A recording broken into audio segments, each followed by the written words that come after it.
Transfer کروائیں اور اس کے بعد جو بھی کام ہوگا ہم اس کو کرنے کو تیار ہیں، اور جو جتنے پیسے بھی لگیں گے ہم اسے کریں گے۔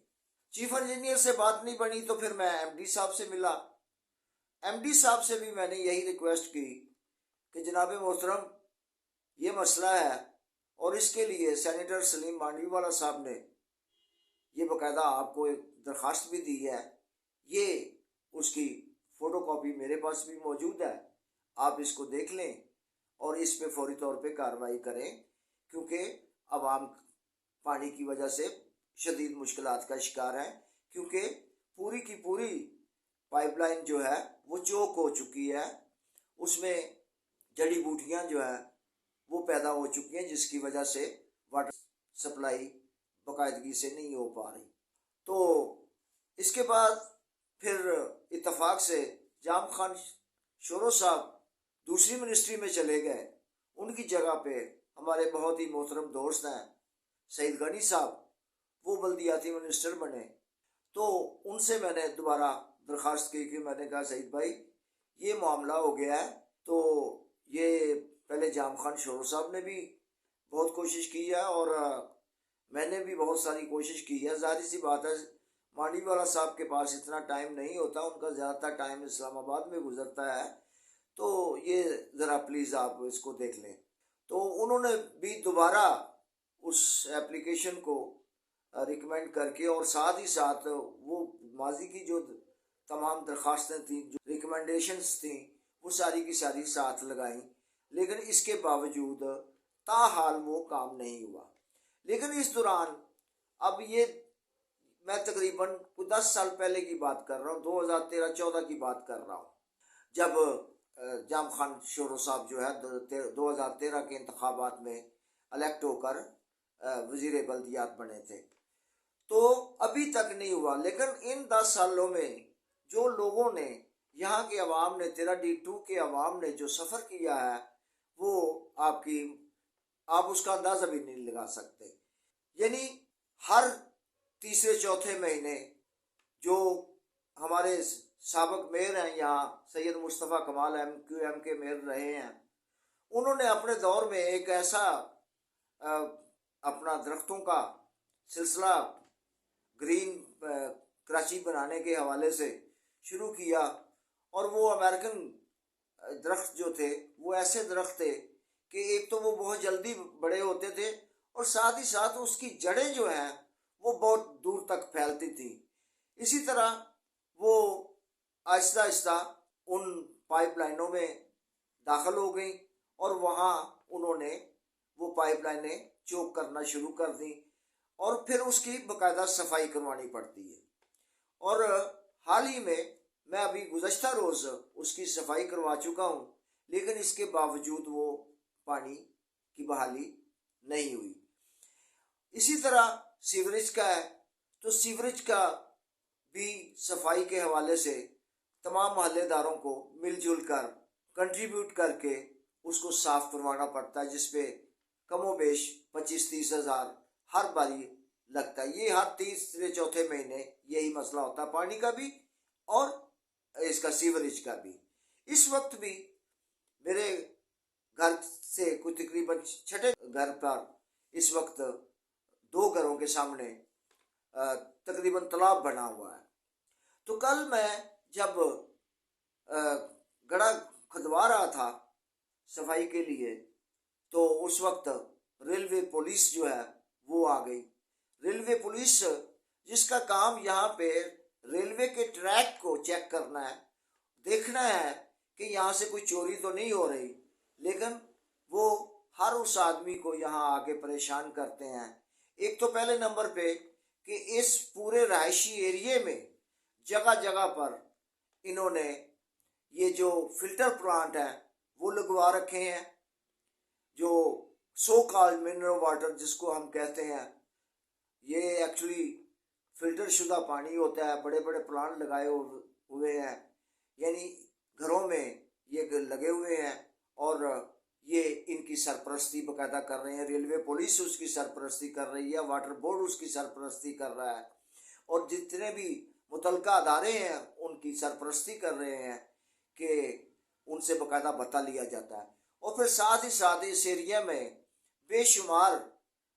ایسے اپنا دکانیں کھلی ہوئی ہیں، ایسے کاروبار کھلے ہوئے ہیں جو سکریپ کا کاروبار کرتے ہیں۔ اب تو کچھ ایک آدھ کم ہو گیا ہے، لیکن پہلے بہت زیادہ تھے۔ پھر یہ کیا کرتے ہیں کہ جو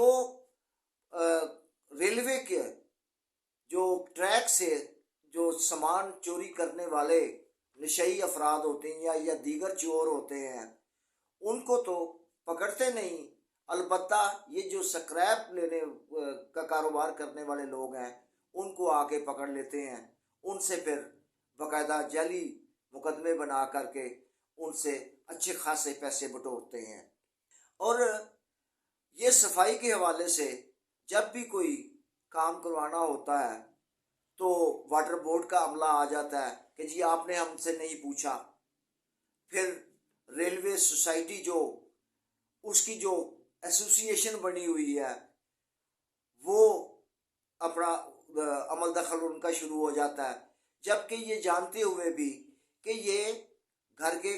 پانی کی فراہمی کے لیے یہ کام کر رہے ہیں، لیکن وہ ان کو آ کے تنگ کرتے ہیں۔ اور یہ ملی بھگت ہوتی ہے ان کی، پولیس والوں کی بھی، ان سوسائٹی والوں کی بھی، اور ساتھ ہی ساتھ واٹر بورڈ کے عملے کی بھی۔ اب جب یہ آتے ہیں کہ تو وہ پھر سوال کرتے ہیں، جو آدمی کام کروا رہے ہوتے ہیں ان سے کہتے ہیں کہ جی آپ نے ہم سے پرمیشن کیوں نہیں لی، آپ نے یہ کیوں کیا ہے، آپ غیر قانونی کر رہے ہیں، آپ یہ کر رہے ہیں، وہ کر رہے ہیں، اس سے جو ہے وہ سڑک ڈیمیج ہو رہی ہے اور وغیرہ وغیرہ۔ تو اس کی مد میں پھر ہزاروں روپیہ جو ہے لوگوں سے بٹورتے ہیں، اور یہی کام پولیس کا ہے۔ اور پھر یہ انہوں نے لوگوں کو رکھا ہوا ہے۔ یہ آپ کو پتہ ہے کہ پاکستان کے اندر عام مزدور کم ہے، لیکن ہمارے پختون بھائی اس کام میں خاصے ماہر ہیں۔ اور ویسے بھی آج کل پورے پاکستان میں جو ہے خاص طور پہ افغانی تقریباً ہر شہر میں بہت بڑی تعداد میں موجود ہیں۔ تو وہ کیا کرتے ہیں کہ وہ باقاعدہ ان کے پے رول پہ ہیں، ان سے تنخواہیں بھی لیتے ہیں، اور وہ ایکچولی ان کے ملازمین ہوتے ہیں واٹر بورڈ کے۔ لیکن یہ جو لوگ کام کرواتے ہیں، حالانکہ جب آپ شکایت کرتے ہیں تو ان کا یہ فرض بنتا ہے کہ وہ اپنے عملے کے ذریعے اس کام کو جو ہے وہ انجام دیں، لیکن وہ نہیں کرتے۔ وہ کیا کرتے ہیں، کہتے ہیں جی ہمارے پاس عملہ نہیں ہے، ہمارے پاس وہ کھدائی کرنے والا نہیں ہے، آپ کسی سے بات کر لیں، آپ جا کے کروا لیں۔ ٹھیک ہے، جب پھر وہ کسی ایسے ہی وہی لوگ انہوں نے خود ہی کانٹیکٹ دے دیتے ہیں، ان کا نمبر دے دیتے ہیں، سیل نمبر، کہ آپ ان سے رابطہ کر لیں، فلاں نام ہے اس کا، اور وہ آ جائے گا اور یہ کر لے گا، وہ کر لے گا۔ تو سو یہ طریقہ واردات ہے ان کا۔ اور پھر ریلوے کالونی میں جتنی بھی مارکیٹس ہیں، مثال کے طور پہ فروٹ مارکیٹ ہے، یہ گلشن 13D2 کی بات ہی میں کر رہا ہوں، 13D1 اور 13D2 اور 13D جو ہے اے بلاک، اس میں یہ گلانی ریلوے اسٹیشن کے بالکل اپوزٹ مختلف دکانیں لگی ہوئی ہیں، جو سبزیاں سبزی فروش ہیں، فروٹ والے ہیں، گوشت والے ہیں، اسی طرح دیگر مطلب ہے، اور اسی ایریے میں ان کی چوکی بھی ہے، اور وہ ان لوگوں کو بھی تنگ کرتے ہیں۔ حالانکہ وہ باقاعدہ جو ہے ایک مارکیٹ ہے، اور اس پہ مطلب کوئی ایسی تجاوزات والی بات نہیں ہے، بلکہ وہ ایک مخصوص ایریے میں بیٹھے ہوئے، وہ خالی پلاٹ ہے، اور جہاں پہ وہ بیٹھے ہوئے ہیں، اور اس پہ آ کے ان کو بھی تنگ کیا جاتا ہے۔ لیکن جو ریلوے کا میٹیریل وہاں سے اکھاڑ کے لے جا رہے ہیں اس کو کوئی پوچھنے والا نہیں ہے۔ اگر وہ کبھی کوئی آ بھی جاتا ہے تو ان سے پیسے ویسے لے کے ان کو چھوڑ دیا جاتا ہے، بلکہ زیادہ تر جو ہے وہ جن جگہوں پہ وہ بیچتے ہیں انہیں پتہ ہوتا ہے کہ یہ جو نشئی لوگ ہیں یہ تو اتنا ہمیں نہیں دے سکتے، تو وہ پھر ان سے پوچھتے ہیں کہ یہ تم نے کس کو دیا ہے، ظاہر سی بات ہے وہ کسی سکریپ والے کا نام لیتا ہے تو پھر جا کے ان کو وہ تنگ کرتے ہیں، ان سے اچھے خاصے پیسے بٹورتے ہیں۔ اور کل ہی میں نے جب کام شروع کروایا اپنے گھر کا تو فوری طور پہ وہ تین پولیس والے آ گئے۔ آپ اندازہ کریں کہ یہ جو روزانہ کی بنیاد پر یہ پولیس والے آتے ہیں اور یہ جتنے بھی لوگ ہیں یہ سکریپ والے، ان سے یہ 10 20 30 روپے، زیادہ سے زیادہ 50 روپے لے کے جاتے ہیں۔ اور جب کبھی انسپیکٹر SHO آتا ہے تو وہ بڑی گاڑی کے ساتھ آتا ہے تو اس کی بھی اوقات جو ہے وہ 200 روپے سے زیادہ نہیں ہوتی، یا زیادہ سے زیادہ 300 روپے ہوتی ہے۔ یعنی آپ اندازہ کریں کہ 500 روپے کا وہ سرکاری پیٹرول ضائع کر کے وہ 300 روپے رشوت لے کے جا رہا ہے۔ اور اسی طرح 50 روپے لینے والے 2-3 افراد آتے ہیں، آپ اندازہ کریں وہ بھی کم از کم 100 روپے کا پیٹرول ضائع کرتے ہوں گے۔ اور کل جب میرے پاس آئے تو میں اس وقت واش روم میں تھا تو بار بار بیل ہو رہی تھی۔ بہرحال میں ظاہر سی بات ہے واش روم سے فارغ ہونے کے بعد ہی مجھے آنا تھا۔ جب میں باہر آیا تو میرے سر پہ تولیہ تھا تو کہنے لگے جی جو کام کر رہا تھا وہ پختون بھائی میرا، وہ کہنے لگا جی یہ پولیس والے آئے ہیں، یہ ہمیں نکالنے نہیں دے رہے۔ میں نے ان کو تعارف کرایا، میں نے باقاعدہ اپنا تعارف کرایا کہ میں فلاں آدمی ہوں، اور تو مجھے آگے سے جواب دینے لگے کہ جی ہم آپ کے بچے ہیں، ہمارا بھی کوئی حق بنتا ہے۔ تو یعنی آپ اندازہ کریں کہ میں زندگی میں میں نے سرکاری نوکری جو کہ ایک بہت بڑی نوکری تھی وہ میں نے رشوت کی وجہ سے چھوڑی کہ میں اس کو رشوت لینا پسند نہیں کرتا تھا، لیکن مجھے کل وہ رشوت دینا پڑی۔ اور میں اللہ کے حضور معافی کا درخواست گزار ہوں کہ پاک پروردگار مجھے معاف فرمائے۔ گو میں نے وہ اپنے ہاتھوں سے نہیں دی، لیکن چونکہ وہ جو بندہ کام کر رہا تھا اسی کے ہاتھوں سے دی، لیکن بہرحال میں یہ سمجھتا ہوں کہ رشوت دینے والوں میں بھی شامل ہو گیا ہوں۔ تو زندگی میں آج تک نہ میں نے رشوت لی، حالانکہ جس محکمے میں میں تھا میری پوسٹ ایسی تھی کہ اس پوسٹ کے ذریعے جو ہے SDO ایکسین ایسی یعنی اوپر تک جو ہے وہ رشوت مطلب اکٹھی کر کے پہنچائی جاتی تھی، لیکن مجھے پسند نہیں تھی اور میں نے وہ چھوڑ دی۔ تو زندگی بھر اس چیز سے نفرت کی ہے کہ اللہ تبارک و تعالی بچا کے رکھے، رزق حلال دے، لیکن آج میں اس بات پہ شرمندہ ہوں کہ مجھے بہرحال میں نے خود نہیں دی میرے اس آدمی نے جس سے میں کام کروا رہا تھا، لیکن میں اپنے آپ کو مجرم قرار دیتا ہوں اور سمجھتا ہوں کہ مجھ سے یہ بہت بڑا گناہ ہوا ہے۔ لیکن اگر ہم سوچیں، ہم یہ جاننا چاہیں تو یہ کوئی مشکل نہیں ہے کہ ہمیں مجبور کیا جاتا ہے، رشوت دینے پر مجبور کیا جاتا ہے، کہ پاکستان کا سسٹم ایسا ہو چکا ہے کہ آپ بغیر کچھ دیے کچھ بھی کام کسی بھی ادارے سے نہیں کروا سکتے۔ تو مجھے سمجھ نہیں آتی کہ یہ 100 50 روپے رشوت لے کے اپنے بچوں کا پیٹ پال رہے ہیں، یہ ان کے بچے، ان کا کل کو کیا